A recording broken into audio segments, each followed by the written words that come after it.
now going to witness, watch, and listen to the best podcast in the league.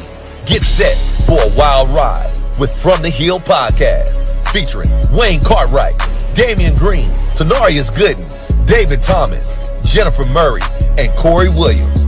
Don't miss out. Subscribe now to From the Hill Podcast. It's time to turn up the excitement and make some noise.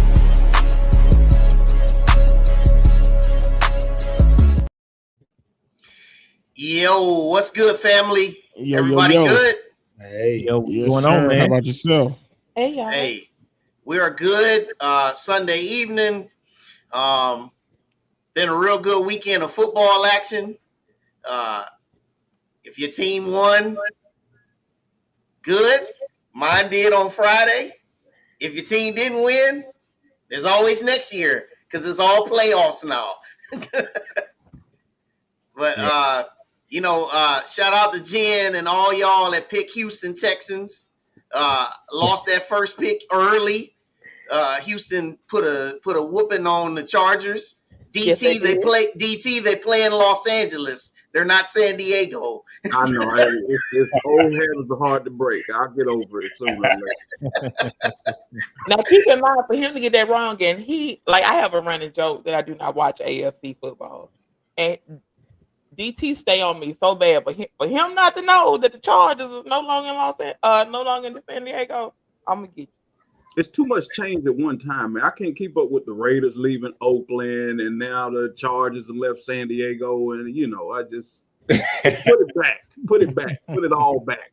That's the AFC teams for you. The Chargers have been gone from San Diego for a decade, DT.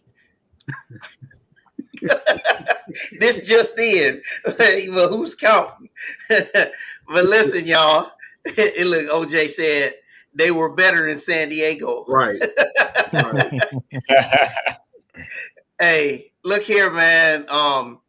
Across the bottom of the screen, everybody, you'll see we got some updates on the winter sports schedule. So we got basketball, we have indoor track, and we have bowling. Now, unfortunately, it does not give me pleasure to start with this, but I would be remiss if I did not start with this. As y'all know, I used to live in Los Angeles for a decade, and unfortunately, wildfires has been something that has been kind of the norm. But this has not been a normal wildfire, and I know a lot of people who live in LA, outside of LA. I know some people that have lost property. People that I used to go to church with that have lost property. And also there are people who've gone through some evacuations. They are far from out of the woods out there in California. So you've probably seen the donation links with Red Cross during the NFL games today and yesterday. But if anybody out there in that area, make sure you check on your people. Give them a call. Just give them some feel good vibes, because it's going to be a while, man. Going to be a while until they recover out there. So From the Hill Podcast, I just want to say on behalf of this team, our hearts go out to everybody out there in California, man. Most sad. Most definitely. Yeah, it's sad. So just wanted to make sure I said that, y'all. Now, as you all know, with the basketball teams yesterday, they both played at Alcorn. Our women were victorious, bounced back from losing at Jackson State on Thursday night. So our women sit at 3-1 in the SWAC, and their next game will actually be on Saturday on the Hill as they take on Alabama State in a big doubleheader. Our men, they fell yesterday to Alcorn, but they have a chance to leave Mississippi tomorrow night with the win as they take on Jackson State, 7 p.m. Central, down there in Jackson. All right. So that is all of the updates that we do have. Make sure everybody that's watching, whether you're watching this on YouTube or you're watching on Facebook, make sure you hit that like button, like the stream, everybody. And make sure you tell everybody that the show is live and we're going to have the coach on with us. All right. So before we get into it, we got a little bit of a montage that's right here. So, as everybody knows, Coach, he spoke at the press conference last week. He also was on with Ted Dixie. He was on the very brand new podcast with our own athletic director, Dr. Paul Bryant. And he also was on with Ty Floyd in the locker room. So, we've got the pleasure to be able to have him on tonight. And before we do, we also want to play one more video. And shout out to T. Gooden for putting this together, because this is some awesome stuff. Well, first we give honor to God because he's made all this possible for Sam, and we are extremely proud of Sam and all his endeavors, all his successes. We're just proud of him. Good to hear. So T. Gooden, man, shout out to you for getting that video, man. That was some good stuff. I know that. Was some good stuff. Good stuff.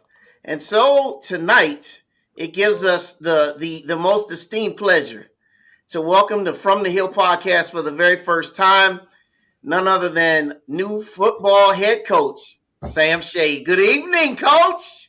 Good evening, guys. Good evening. Good evening. First off, man, I got to show some love to my man, T. Gooden, man. You got the good doctor herself, man, my one and only mother, Dr. Ellen Levert, on right there, showing me some love. I appreciate that, man. Much respect, man. Appreciate that. No doubt, no doubt. Yeah, man. Yeah. So Coach, we know that it's been a whirlwind of, let's see, has it even been it's been about 14 days. It's been a whirlwind of 2 weeks. You've been through a lot. Sure that you still got a lot of things in transition, but there's a lot that we're going to talk about tonight. But I want to start off, and I want to just go all the way back to the beginnings. I want to go back because since we had your mom on, it's appropriate that we start with the Sam Shade, just the story of when Sam Shade, before he even became Sam Shade, the corner at Alabama, Sam Shade, the corner in the NFL, the head coach, the assistant coach. Just talk about Sam Shade growing up in Birmingham and just kind of take us forward from there. Well, I got to start kind of interesting. My mother and father, they're both from Bessemer, Alabama, both big families.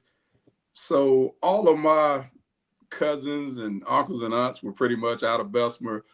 We moved to Birmingham, Southwest Birmingham, when I was a year old. So growing up on the Southwest side, near Winona High School, places like West End High School, all that. It was an interesting place growing up. Met a lot of different people. I'll say one of the things about me, growing up, I kind of wanted to fit in and be one of the boys, be one of the guys. So, sometimes I wouldn't try to outdo my buddies too much, in sports sometimes, and even in the classroom. But my mother, like you guys saw, she was a, teacher, principal, educator.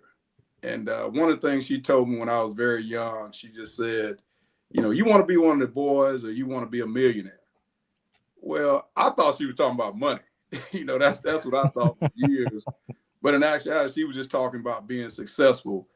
And so she inspired me to, let the light shine within me, whether it's in the classroom or whether it's in sports. And that's what I did from that point moving forward. Just strive to be the best I could be and just wanted to be successful as a person. It didn't really have to be as an athlete, but, just as a person. And I've strived to do that ever since. So that, that's a little bit about me right there, just to kind of start. Yeah. And then from that, when was the first, when was the first time you started actually playing football? And then when did you know, hey, I might have a future in this? Well, I started playing at 7. My older brother, he's 5 years older than me, and he was playing park ball. Back then, you couldn't play till you were 7. So at 4 or 5 years old, I was chomping at the bit to get out there because I go to his practices and stuff. And once I got out there, I have to say I was, one of the better players pretty much from the time I started, up until I finished playing park ball. So that really kind of got me going. But I just had a love for the game of football. I wasn't thinking about the NFL. That wasn't my end goal. It was just I love the game, playing it so much. I just wanted to play as long as I could. And I felt like, I'd be able to go to college and play, get an education, get a degree. And after that, I would, just go into the real world, so to speak. I wasn't thinking about NFL. It really wasn't up until after my sophomore year in college, we won a national championship. And there were a couple guys on that team, on that defense particularly, that I was playing with that, ended up getting drafted. We had 3 guys win the first round and had a couple guys on offense go pretty high. So I felt like after playing 2 years with those guys, I felt like, I might not be as good, but I'm kind of right there. One of my good friends, George T, went first round as a DB. And so that's when it kind of hit me that I'd have an opportunity. And God, God blessed me with that opportunity. He allowed me to stay healthy and allowed me to have the opportunity to go on and continue playing. Awesome. Well, first of all, hey, Coach. How's it going? Can't complain. Can't complain. Now, I'm going to stay where Wayne was going in the direction of those early days. And I have to say this because I would be remiss not to mention, of course, I went to Jesselyn in Bessemer, so I understand that, and then how close that is to Southwest Birmingham. I have a family full of Winona Dragons. Uh, and I go to church over in Raleigh. Like I'm surrounded by Winona Dragons.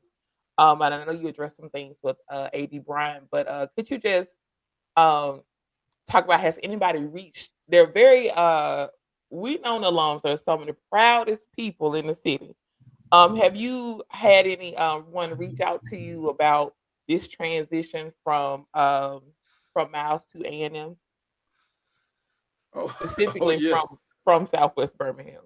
absolutely. It actually started with some of my wife's family members. Her older sister, she's an A&M grad, and a lot of some of their other sibling friends and family members are A&M grads. So it started right there with my wife's family.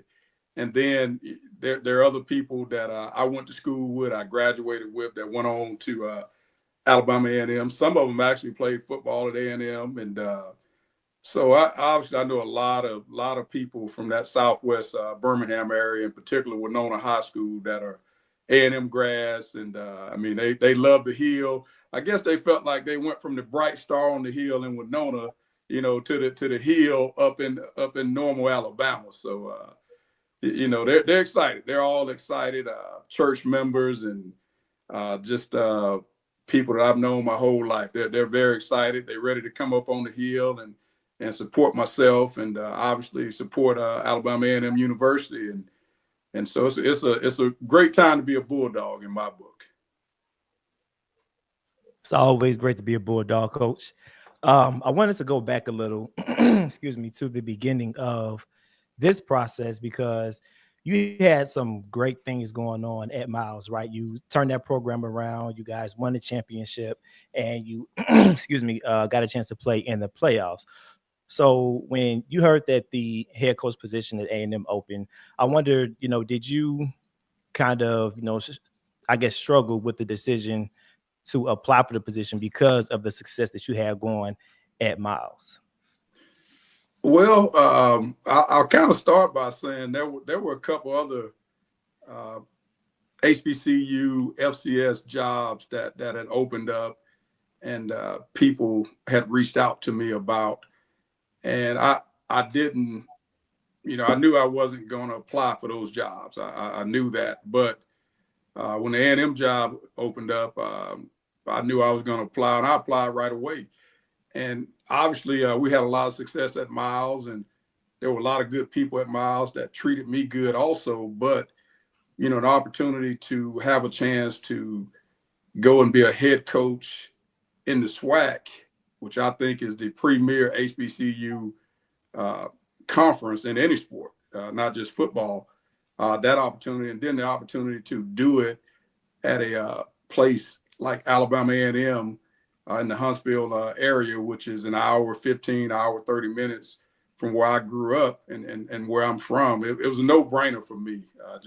It just made more sense than anything else that was out there. So it's the only place I applied to, and I pretty much put all put all my eggs in that basket. And fortunately for myself, it worked out, and I'm just more than excited. I don't think people really know how happy I am to be at Alabama A&M, and just enjoying the last week of really getting to work and getting the staff together. And we're still working on a couple of those pieces, but also the recruiting part, talking to players, the excitement around the state from a lot of high school coaches that I know, a lot of guys I've known for years that are just excited for me. And a lot of those guys aren't A&M fans, but they're like, "Hey, coach, we're pulling for you, man. Whatever we can do." They're gonna be a fan today. Say it again. I said they're gonna be fans today. Oh, absolutely. I mean, and that's, man, that's what you want when your peers get behind you, and even coaches in the SIAC, the conference I coached in. Man, I've a lot of calls from those guys, and just telling me, "Hey, man, congratulations. We're happy for you. We're pulling for you." Guys just saying they were praying that I'd be able to get the job, and so, just knowing that you have a lot of people that are pulling for you and behind you, for myself, trust me, I'm one of those guys. I pretty much put everything I've got into whatever I'm doing, but it does help to, when you hear those people behind you, maybe when you get a little tired and that type of thing, it'll push you a little bit just to know that you've got so many people pulling for you and with you.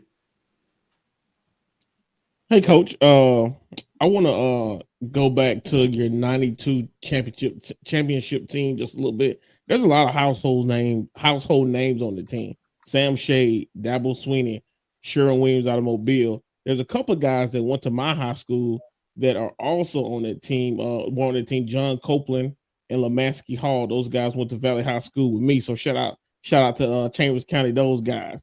So how was Sam Shea in that Alabama locker room, and how are you still in contact with a lot of your teammates that you played ball with? Obviously, you're in contact with the gentleman that was on your coaching staff at Miles. But what about those other guys, Coach Sweeney, Lamansky, and John, and all those guys? Well, actually, man, that group, it was a close knit group, and I tell people all the time. I just tell them, I say that was the thing about that team that made it so special. Yes, it was a really good group of student athletes brought together that were really good football players, but we had a bond that, for instance, and kind of to describe it, back then we were one of the last teams to have the athletic dorms, where the football team all stayed in one dorm, and the only way you didn't stay in there was if you were married. So everybody stayed together, and it was a true brotherhood. And what I mean by that, like, let's say, DT, if you were going out on a date, man, and you came downstairs and something was out of place, man. I don't know if it was your shoes, your shirt, your pants. Hey, man, the guys, they were gonna get you right, man. They weren't gonna let you go out there, half stepping. So that's the type of bond we had, man. It was a brotherhood, and so we played for each other. Basically, the thing for me was I didn't want to let those guys down. So they got everything I had. And we stay in touch. Even Coach Stallings, who was the head coach, I could give him a call. If he doesn't answer, if I leave a message, he's going to call me back. Same thing with those teammates, man. For instance, we were out in Las Vegas early December. Antonio Langham, who was on my coaching staff at Miles, he actually got inducted into the College Football Hall of Fame. So a lot of those guys you named, Dabo and some of the guys on his staff at Clemson, they came out. Some of the other guys that you talked about ended up coming, and we just had a great time, man. When we get together, it doesn't matter, where you are in your walk of life. Obviously, Dabo has had a lot of success as a college head coach, but we just pick up where we left off, man. And it's couple jokes here, and all that type of stuff. And so, I mean, it was a great time for me with a lot of great guys, and they've got my back. They support me 100%. And some of those guys had heard about the Alabama A&M job and my name being talked about, and they all wished me well on it and was hoping that I got it. And they've all called and congratulated me since then. Nice. Hey, Coach. All right. Historically, Alabama A&M has always been a great defensive team. But most recently, we have been a great offensive team. We have rarely gotten both offense and defense at the same time. What's your philosophy as far as on offense and defensive? Because you have played, if most people don't know, you played on the offensive side as a running back, and you've also played in the defensive backfield. What's your philosophy and as far as offensive and defensive, what you'll be bringing to Alabama A&M? Well, for us, for instance, we try to play what I call complementary football. So we're not going to be a team that's going to go out there. We're not going to throw it 80 times, 70 times, because a lot of times when you're doing that, you're keeping your defense on the field for a while, because if you're throwing it around, either you're going to score quick or you're going to be off the field quick. And so your defense is going to have to play a lot of snaps. So there's some strategy, involved in the way we play offensively and defense. So it really starts with offensively. We've got to be able to stop the run. The running game is a big part offensively and defensively. So offensively, we've got to be able to run the ball. Defensively, we've got to be able to stop the run. And so people say, well, okay, Coach, why do you want to be able to run the ball? Well, because when you're able to run the ball, you can dictate to a defense what you're going to do, and you kind of keep them guessing. So basically, we're saying that if we can run it, it's going to open up the passing game, because it's going to tell you how you got to play us defensively. And now you've got to pretty much show us your hand, and that's going to open up the passing game. So we would like to be 50-50 offensively run pass. That's what we strive for. Sometimes it's going to be 60-40 pass, 60-40 run. It'll vary by game, by who we're playing, but we do understand it starts with us being able to run the football. And then defensively, it starts with us stopping the run, because we want to dictate to offenses what they're going to be able to do. And so when we make you one-dimensional by stopping the run and make you have to throw the ball, then that helps us as far as our pass rush, getting to the passer, and it helps us in pass coverage of knowing what we're going to see. So it always starts there with us. And then special teams has got to be special. We feel like that's an area that some people might not put an emphasis on, but we do. We put a big emphasis on it. I've been a special teams coordinator. Some of our coaches on our staff have been big on special teams. So you put all three of those phases together, we feel like we try to complement each other. And if your defense isn't playing 70, 80 snaps a game, and they're playing about 50, 45 to 55 snaps, they're going to be fresh. They're going to be flying around. They're going to be playing fast. So that's the other thing about being able to control the ball on defense and things like that. And the bottom line is to win the game. Like, the one thing you'll find out about me, I'm not a style points guy. That's not me. I'm not trying to throw for 500 yards every game. That's just not me. I'm trying to win the game. That's the goal, is to win it. And then, you look at your championship teams, those teams that are playing, late into the season, you're going to be in some bad weather at times. You're going to get some bad weather games. And I know being able to run the ball when that weather's bad, that's going to help your team. But if, we're all about throwing it 70, 80 times a game, then we're going to run into some games where weather-wise, we're not going to be able to do that. So that's one of the reasons we try to be balanced, and we try to it starts with the rushing game, stopping the run on defense and being able to run it on offense. Awesome. Thank you, Coach. All right. All right, Coach. Good evening. So one of the things about me and the guys always and Jen and they always get on to me about. They call me the kind of the shade tree football historian, right? Shade tree, I like that. Yeah, so I'm always looking in the books like this 1992 championship magazine here, and like some of your teammates and your coaches that you played for at Alabama and in the NFL, and some of our fans may not even realize that you shared a position group with Deion Sanders on the 2000 Redskins, right? Oh yeah. So you kind of been around some hot cotton in the sport of football. But one of the things that I've always been curious about is you played under Gene Stallings and brother Bill Oliver at Alabama in the early 90s. What are some of the things aside from just the X's and O's that you picked up from men like them and guys that you played with for the Bengals and the Redskins?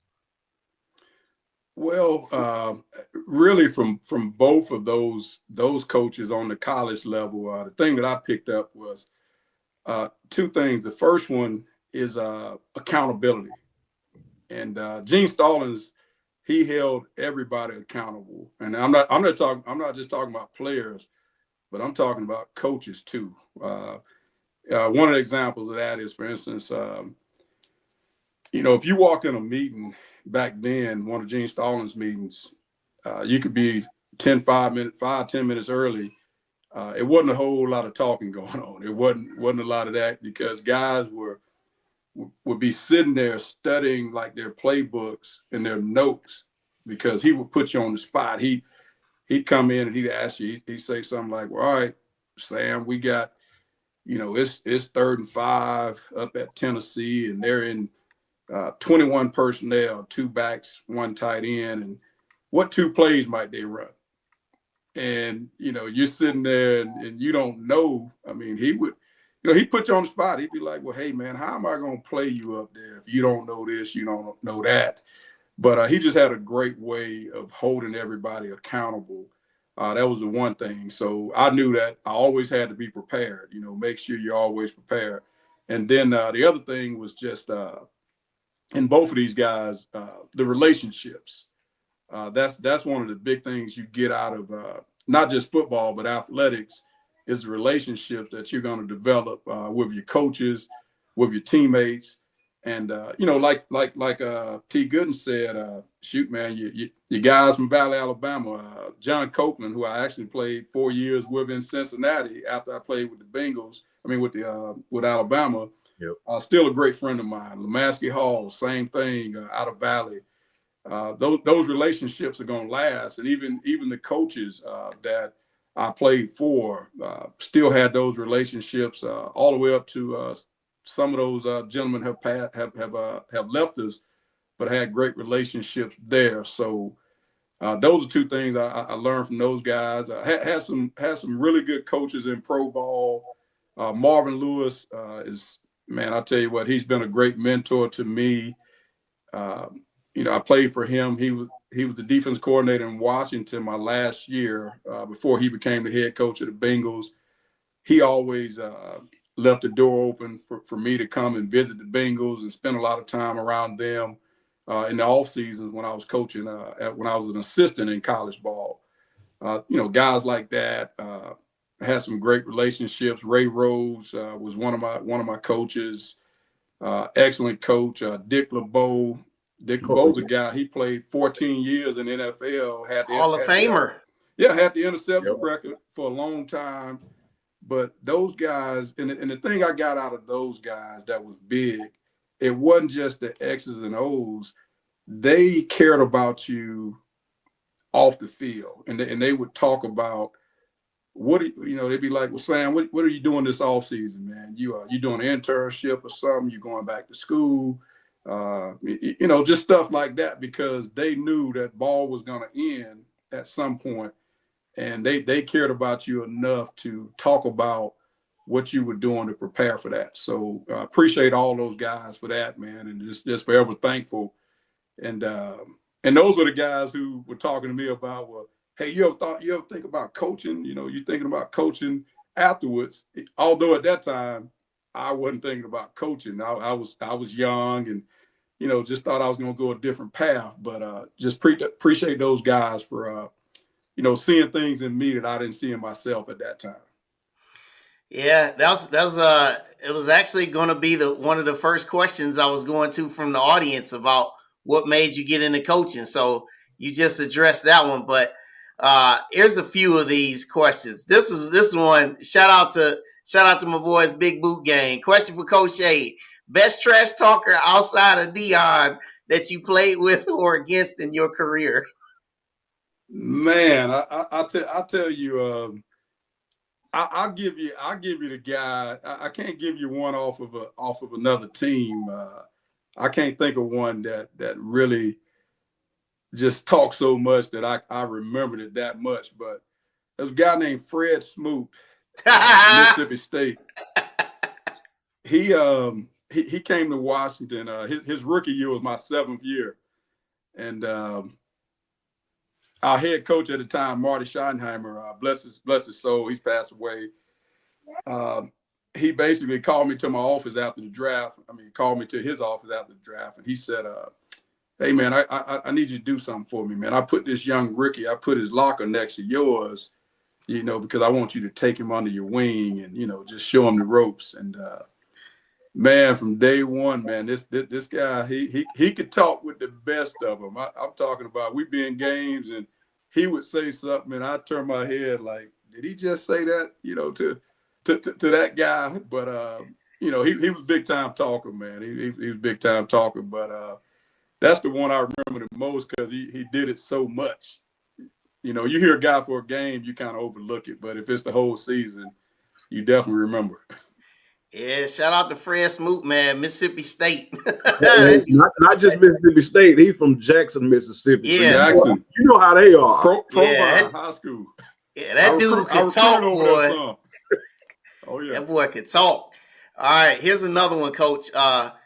So what they want to know: what are your plans around making the rounds, marketing the season within Huntsville, and also regional alumni associations?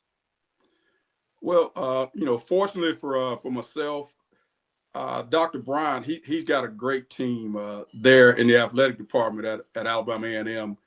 He's got, you know, people that do some of the external work for the athletic department as far as, you know, going out and reaching the alumni groups and that already have those lines of communication open in the community, such as Huntsville with the all the way to the mayor's office and to the Chamber of Commerce.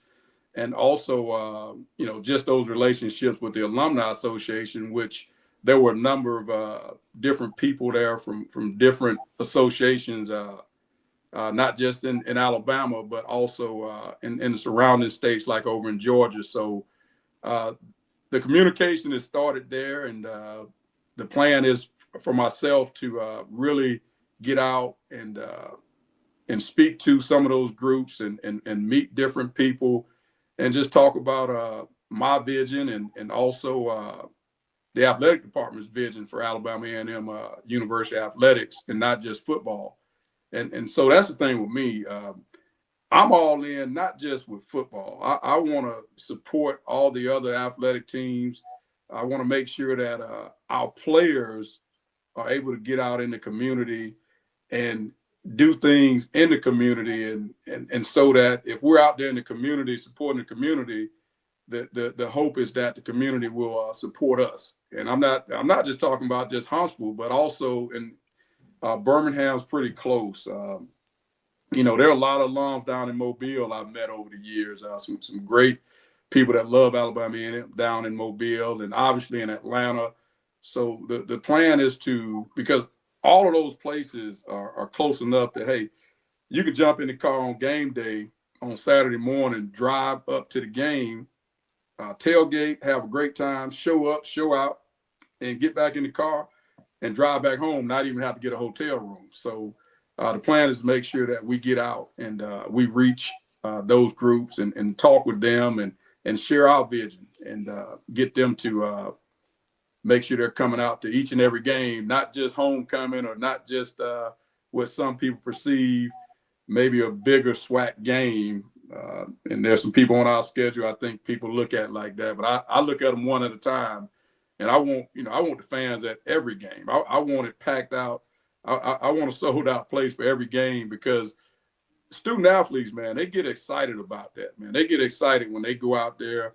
Well, first off, when they pull up and the people are there tailgating and they're around when we walk in the stadium.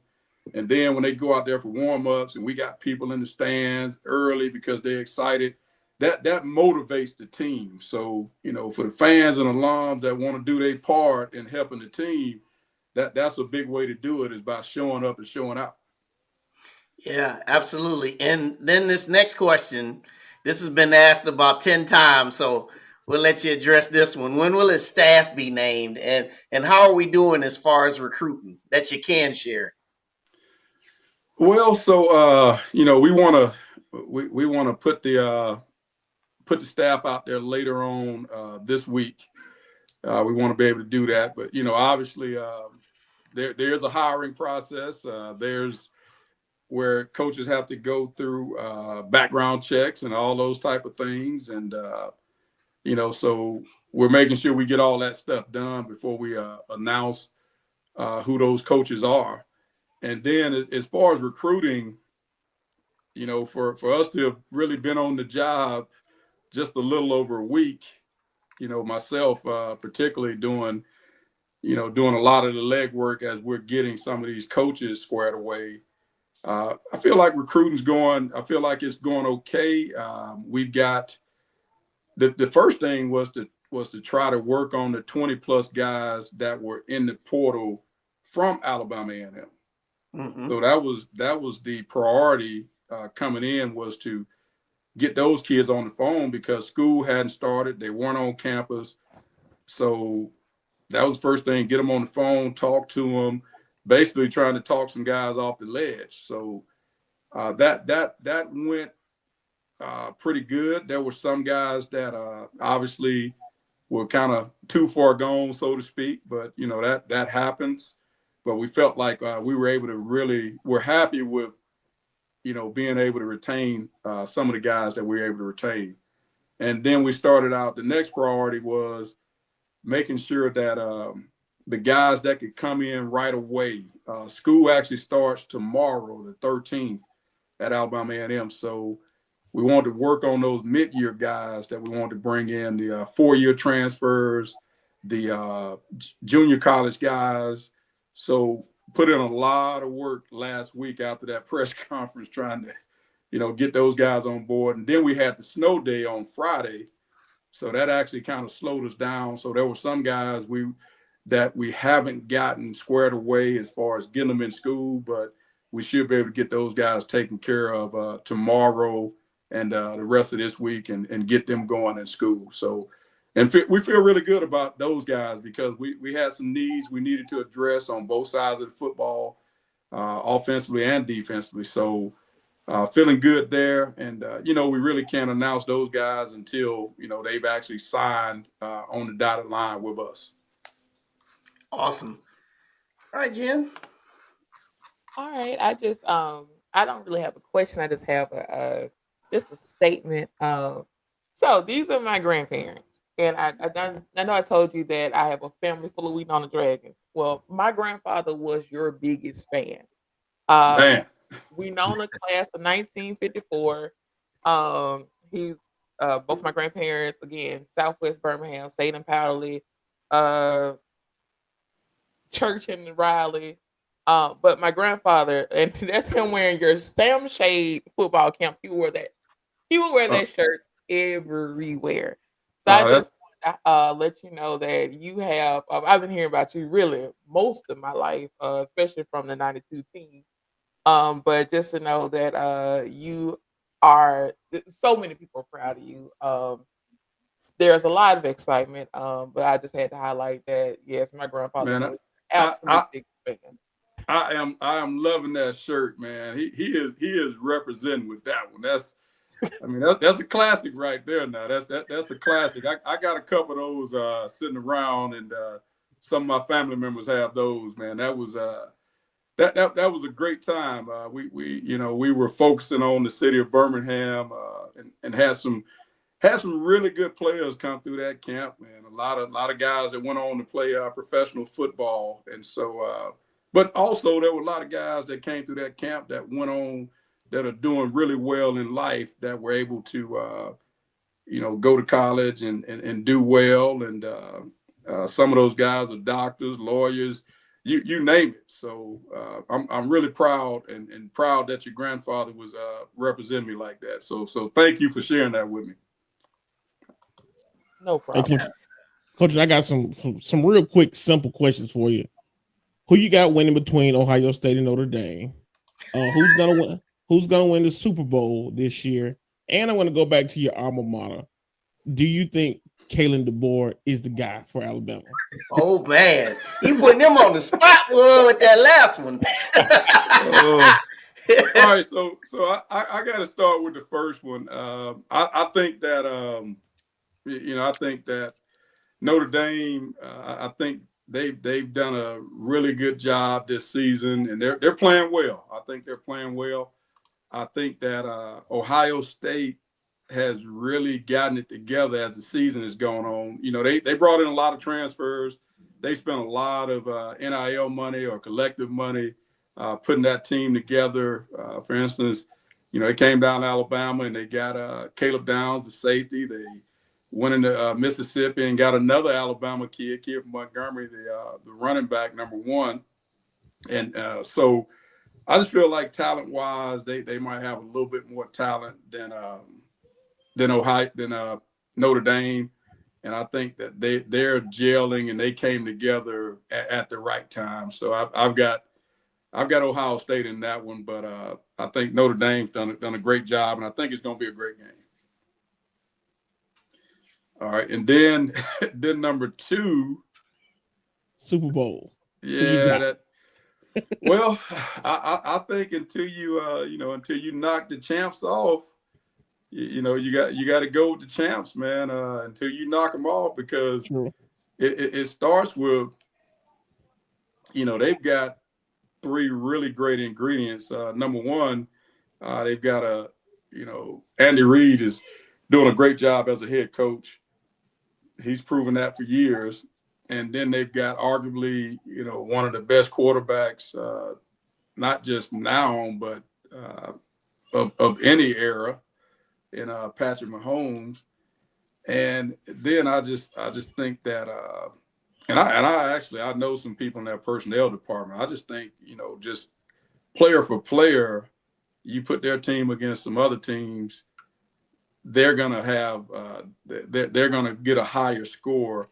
I think that they've got just a great roster of talent, and so I got to go with KC in the Super Bowl. I hate to say that because there are a lot of guys playing right now, man. Like Houston looked really good today, man. D'Amico Ryans, man. Yeah, that's from Alabama's own. Man, I'm a big fan of his.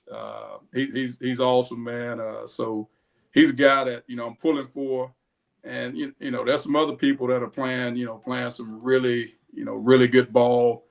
But I just think Kansas City, man. And until they get beat, that's who I got to go with. and now you asked me another one about DeBoer, Kalen DeBoer. Now you don't. I don't want to. You don't have to fool with it if you don't want to. Nah, but that's an easy. I think that's an easy answer though. I mean, he had a winning season. I think he was one game away from being in the playoffs. Right. In the playoff picture. So and it's just 1 year. It's the first year. You go back to Nick Saban was 7-6 his first year. True. At Alabama. So. And they lost to a Louisiana Monroe team that, people thought that, they shouldn't have lost to with Coach Saban. So, I think that you've got to give him time, and you've got to give him time to get his culture established, and you've got to his recruits that he brought in last year. You've got to give those guys a chance to get in his system, because when you're recruiting, you want to recruit guys that are going to fit what you're trying to do offensively, defensively, and special teams. And a lot of times, some of those high school guys, they're very talented, but they're not ready for college football. Like, they're still getting acclimated to classes and, you know, being on their own, all that type of stuff. So, you know, I think it takes time. So I think that's an easy one, you know, that he definitely needs time before you can ask that question. Totally agree.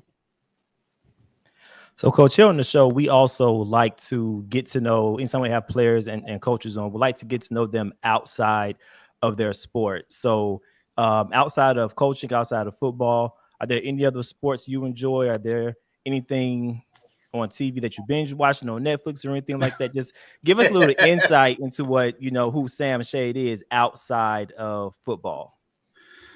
Well, you know, outside of football, you know, I got a lot of friends that are golfers. I'm really not a golfer. I'll get out there with them, but you know, not often. You know, I'll do a little bowling. You know, one of my sons, you know, he kind of likes to bowl. So if we get some time, you know, we'll get out and, you know, do a little bowling. But I definitely like spending time with my family. You know, my parents are both, I'm blessed, they're both still here. So my mother is actually over in Georgia. I get a chance to visit her a lot. My father's here in Birmingham. And, you know, for instance, we've got a 1-year-old granddaughter, Josie Blair, and we got a 4-month-old grandson. So, you know, we spend a lot of time with them. I do like to binge watch a couple shows, but right now, you know, I'm in an apartment in Huntsville, and I don't have a television in the apartment, and that's intentional. Like, I intentionally do not have a television because I don't have time for, you know, pretty much outside of family. I mean, it's all Alabama A&M, Alabama A&M football, and you know, just trying to get ready, because I know a lot of people are going to say, "Man, I can't wait till football season. I can't wait." And what happens is you get out of training camp, and it's the week of the game, and you're like thinking, "Man, did we do this? Did we do that? Did we do enough of this?" And you always feel like you didn't have enough time. You always feel that way. So I'm one of those guys, man. You know, if you ask me that, am I ready? I'll be like, nah. You know, I'll be ready. You know, right before the game, I'm hoping I'm ready. All right. Hey, Coach. You know, it's a lot of people, you know, who sometimes think that coaches who come from lower levels, like you know, Division II, or you know, from lower level schools, and think that success is not going to translate. But as we know, a lot of successful coaches has came through those ranks. What would you tell people who have those thoughts on those coaches that come from lower ranks? I would tell them football is football, and that's coming from a guy that's played the game on every level. I've coached the game on every level, with the exception of park ball, Little League. But, you know, like I said, I've coached in middle school, high school, D2, D1, FBS, and NFL. And what I learned through all of that is, you know, football's football. Like, there are coaches on every level that could coach on any level. And I sincerely, you know, mean that. And I've seen that. It's just every coach's basically their goal is not to, everybody's goal is not to coach in NFL, and it's not to coach in the SEC. When I first got into coaching college ball, everybody said, well, you know, what's your goal? Is you want to coach in the NFL, or you want to coach in the SEC? And I was like, no, I just enjoy coaching, you know, because the student athletes are the same. The players, they're the same. They come from the same places, same backgrounds. They're no different. They all put their pants on one leg at a time. So, you know, there's not a difference there. And then, you know, even when it comes to facilities and things like that, a lot of times your bigger programs, because I've got a lot of friends at bigger programs, obviously, And those guys will tell you that, hey, we really don't need all of this. Like they'll say, well, Shade, man, you know, like one coaching buddy of mine who's at a big, you know, power four school, he told me once, he said, man, you know, our weight room when we were in college was maybe, you know, a third of this weight room. Like we don't need all this. It's all for show. It's all for recruiting. And so that's what I mean by it. You know, it's all just, the game is the same. You put 11 players out there at one time, and trust me, until they start making it where the guys can somehow fly, or they can, what do you call it, teleport or something like that. Yeah, Then, right. yeah, I mean, the game is the game, and that's something that I realize, and so when people say how he's gonna do on, and then, you know, the other thing is, you know, when I was coaching on that D2 level, we played some D1 schools. You know, we played one in this state every year. You know, so I know what school you're referencing to. yeah, so you know, that's kind of, you know, interesting when people say that. Like, you know, I've just always been one of them guys where, you know, and I think, you know, I had to have this mentality, was that, you know, no matter who you're going against, you know, you show them respect, they show you respect, and you go out there and, you know, you play the best you can play. And that's the way I've always been about it. So I've never really, you know, shied away or backed down from competition, so to speak. Okay. And Coach, I do want to congratulate you, and as well as Miles College, on not only going to the playoffs, but as well as winning that first round game. Because as you know, a lot of our schools who make the playoffs barely ever win that first round game. And you had to prepare not only to win that first round game, but to defend option offense that you know hardly never go against. So people who don't know X's and O's, That's hard.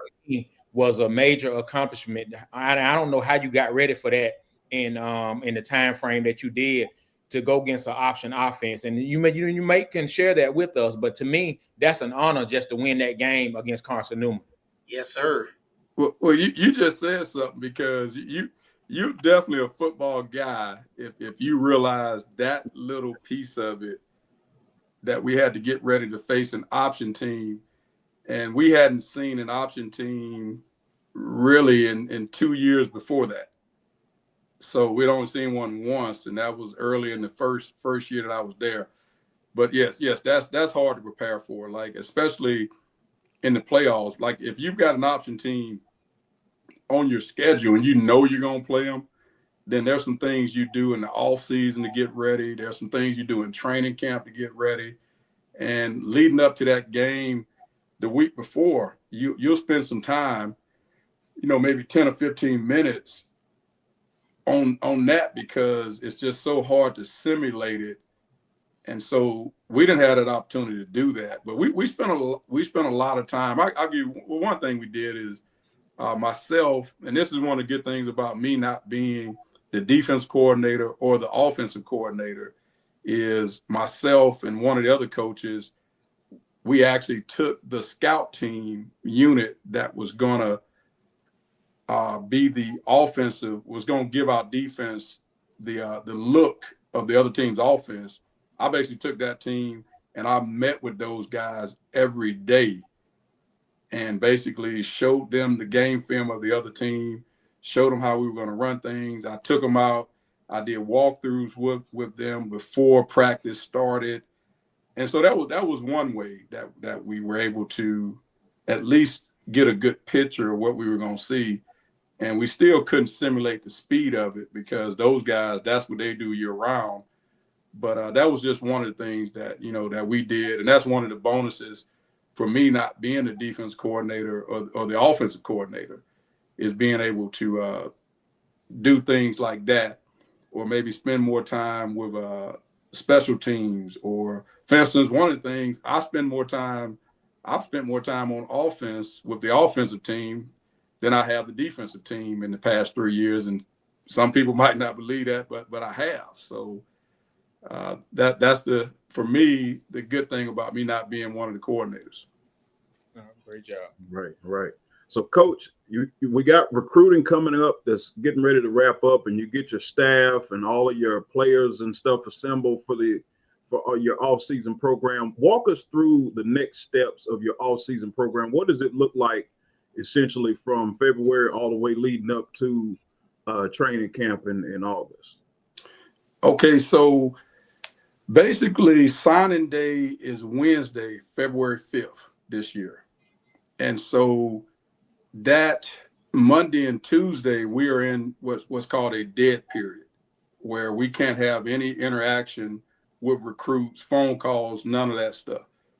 So all of our coaches will be off the road from recruiting. We'll be in the office. And that Tuesday, the 4th of February, we'll start up our off-season program. Like, our guys starting this week will be back in the weight room working out with the strength coaches, running and lifting, all those things. But when we get them out there, when the coaching staff gets out there with them February 4th that morning, we're going to go through what some people call fourth quarter program, mat drills. Some people just call it lower gym. I call it an hour of power. Basically, we're going to be out there from 1 hour, and it's going to be, every coach is going to have a station, and every coach is going to be able to see every player on that team. And we're going to take them through different drills, agility drills, and things like that. And it's really more about, obviously, it's good to be able to watch guys move that we've never seen move live. We watch film on them, but to watch a guy move and bend and all those things, that's always good. But at the end of the day, it's really what I call our mental toughness phase of the off-season program. That's where we try to find out who is going to be able to play for us in the fall from a mental standpoint. Meaning, when they get tired and we're pushing them hard and our coaches are getting on them, who's going to be, pulling themselves out of drills, who's going to, for instance, this is a big one with me, who's going to be pointing the finger at another guy when I say, okay, we didn't do it right, everybody go back. Let's start it over. Or that type of deal. Who's going to, I call it cuss and fuss when it gets a little hard and tough, because if you're going to do it then, you're going to do it during the season. And I'd rather find out in February, who's going to quit on me in September. And that's just what it's about. So in February, we got that going. And then toward the end of the month, we'll start adding some football drills and movements by position groups, where those players get to be with their position coach. And basically, they're going through the fundamentals of the things that they're going to have to do at their different positions. So we do that for about a little over a week. And then we start installing our offense and defense. And that starts to happen late February, early March. We're installing. And we do that for a couple weeks. And then after that, we get right into spring ball. This year is going to be interesting because it looks like we're going to end up starting spring practice after the spring break, because spring break is a little bit earlier to me to what I've normally seen the past few years. Normally, the past 3 years, we've actually started spring practice, done a week of spring practice, gone on spring break, and then came back up after spring break and finished up practices. But this year, it looks like spring break is a little bit earlier. We haven't set a date yet for the spring game. Right now, we're between. Well, I won't say, but there's some other people on campus that we all want to be in alignment on the spring game, because everybody's going to be involved. For instance, the admissions office, there's some things that they do as far as getting potential students on campus. There's some other auxiliaries on campus that are going to participate. And I'm one of those guys. I want to be like homecoming in the spring. That's my goal. That's what I'm shooting for. I want it, and people say, why you want it like that? Well, there are going to be some guys on our team that haven't played a whole lot of college football. And so I want the environment, I want the atmosphere to feel like a real game. All right, because when we go up to Arkansas for that first ball game next year, it's going to be sold out. It's going to be a packed house. And I don't want the first time one of my guys that hadn't played to see a packed house and full to be at that first game.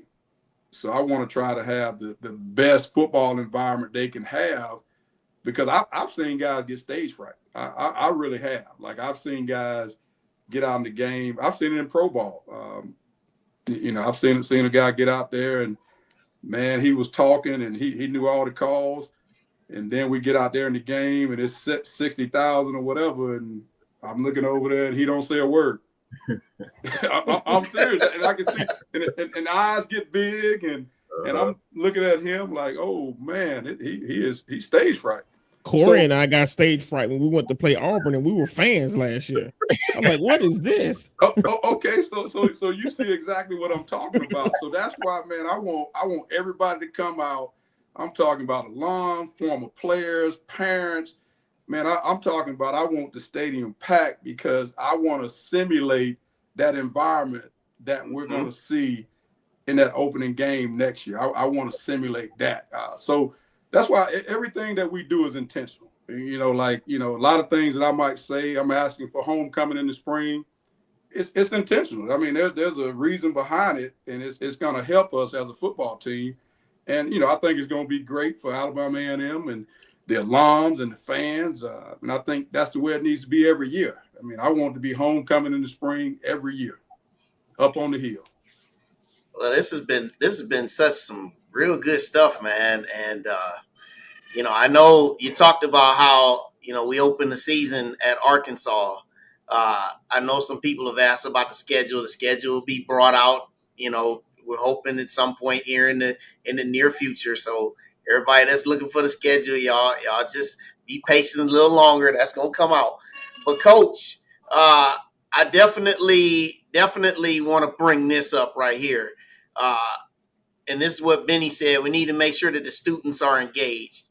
And my last point that I'll ask you with this is, if you would just make a statement to everybody that's watching, and also make a statement to those that are going to watch about where Sam Shade is, what Sam Shade looks to do, and where Sam Shade's story, where he looks to see the story end of this first season.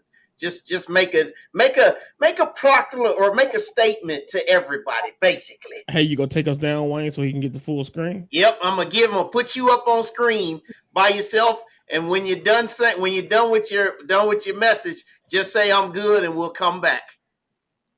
Gotcha.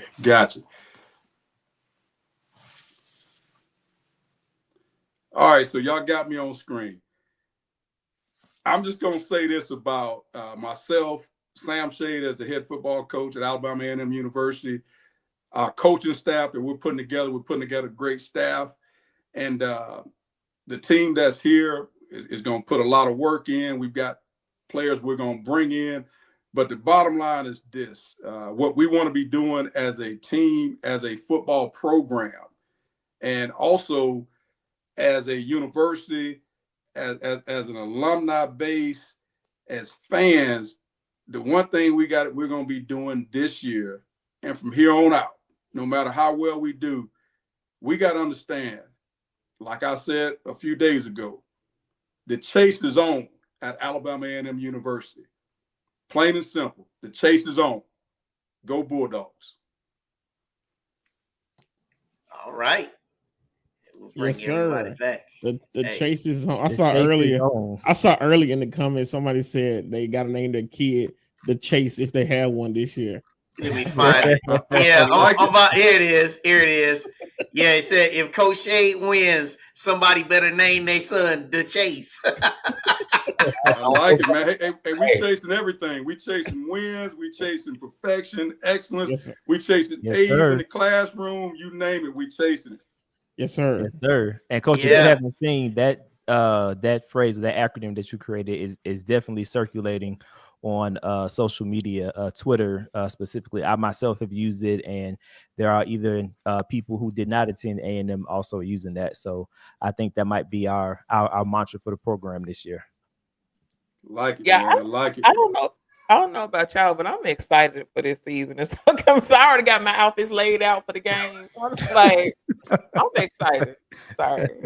Well, Coach, you know, I have a lot. Well, like all of us, we have a lot of relationships with people from other schools around the SWAC. I cover MEAC football also, so I got relationships but all of the returns from all the people that we've all talked to. Everybody is a fan of Sam Shade being the head coach at Alabama A&M. You know, people always ask me all these questions all the time. Wayne, how you feel about it? You know, they ask Dave, they ask T, they ask DT, they ask Corey, they ask Jen. You know, listen, the pulse of everybody is that, you know, they're happy that you're in place, and we're excited for what's going to take place. And you know, I just like to just say thank you just in advance because, you know, you took the time to come on this first time, and we definitely gonna talk to you a lot more because you know, this show not going anywhere, and neither are you. Well, I appreciate that, man. And you know, once we get those coaches in place, you know, I want you guys to have those coaches on also, and you know, we got some players. Come on. We got some players, man, on the team, guys that were there last year that, you know, are really good players, man, that are doing well. Got some that are grads that I've been talking to, getting to know, and they got some great stories, man. So I want to make sure we get those players out there because that's why I do what I do. I try to make myself available because I understand it gives exposure to our football program and to our coaches and to our players, and that's one of the reasons I try to be available like I do. Yeah, and Dwayne C, I gotta bring this up too. This is appropriate. A&M is in the corner of Chase Road. That is very true. It is very true. It is true. That is very true. The main entrance to the campus is on like it. Hey, hopefully they rename that one in a little while. You know, call it the Chase Road. The Chase Road. The Chase Road. That'd be dope. But yeah, we and the commissioner on last week. So hey, that just might work. Yeah, and Big Boot Gang, I definitely want to bring this up one too. He said, Coach, please encourage the guys to increase their social media presence for NIL purposes. You know, that's everything too. Well, we got a team meeting coming up this week because, you know, like I said, the players will be back. Classes start tomorrow, and we're gonna give some guys time to get in here, get situated. We weren't sure what the weather was gonna be like on Monday, so didn't want to force guys to have to get here because, you know, just didn't know what it was gonna be like. But we got a team meeting middle of the week, so I'll make sure I get that done also. All right. Yeah, the stories will be told. Just send them our way. The coaches will get them on. We'll definitely take care of all that. And yeah, looking forward to many conversations coming ahead in person and on the air. So Coach Shade, love it. Love it. Thank you. Thank you guys for having me, man. Appreciate it. Looking forward to being back on. All right. Sir. All right. We'll see you next time, Coach. And go Bulldogs. And go Bulldogs. Okay. All right. That was a great show tonight. And now what I want to do real quickly is I want to show you what we got on our next show, which is coming up on Tuesday. Coming up on the next episode of From the Hill Podcast, Alabama State Athletic Director Jason Cable will join us with our own athletic director, Dr. Paul A. Bryant, in advance of the big showdown in the event center between Alabama State and Alabama A&M. Won't you join us live Tuesday, January 14th, 8 p.m. Eastern, 7 p.m. Central. It's fun. It's you. It's us. It's From the Hill Podcast. I I just have to say this real quick before, since we're gonna be professional on Tuesday. I hope we beat the stingers off them bumblebees next on Saturday. I just had to get that Hey, out. I'm it's gonna be professional. those are going to be some really good games, especially the men's game. Both teams are playing real good basketball. I know we slipped up against Alcorn, but just statistically, they're kind of matched, kind of neck and neck with each other. So that might be a little throwdown. Right. Yeah, I heard the game is sold out or close to being sold out. It will be sold out. Yeah, it will be. Hey, but you don't sell out. You stand them up around the top. Yeah, it's gonna be standing room only. Standing room only crowd. Yeah, around the time when the game starts, I should be just finishing my indoor track meet. So I'm immediately gonna be on Bulldog All Access watching that puppy from up here. For sure. Hey, Wayne, I gotta say, man. Hey, I'm impressed with Coach Shade. This was the interview after the interview because very detail oriented and just excited about the brand of football that's about to come on the hill. Yes, sir. Well said, Corey. And thank you to everybody who tuned in tonight. I mean, we got a lot of folks that tuned in. Make sure, everybody, you hit the like button, like the stream, and if you have not subscribed, make sure you subscribe as well. And also, make sure you can follow all of us, man, on our social media feeds. Everybody, we got our social media out there. Jay the Great, the Alabama Hammer on X, and Dave and DT and T Good and everybody. Follow us, man. We love to connect. We love to hear from y'all, not just while we're on the screen. We love to hear from you more while we're not on screen. And also, you can see up at the top here the ways that you can follow us on all our social media handles. So we will see everybody back here on Tuesday night because Power Pack Show going to be a lot more information that's going to be discussed. All right. So for Jay the Great, Jennifer Murray, Dave, Corey Williams, DT Green. Love to see you, DT. And also my man, T Gooden. Shout out to everybody. I'm your man, Wild Wayne Cartwright. See you Tuesday night for another great show. Thank y'all. Love you. Good night.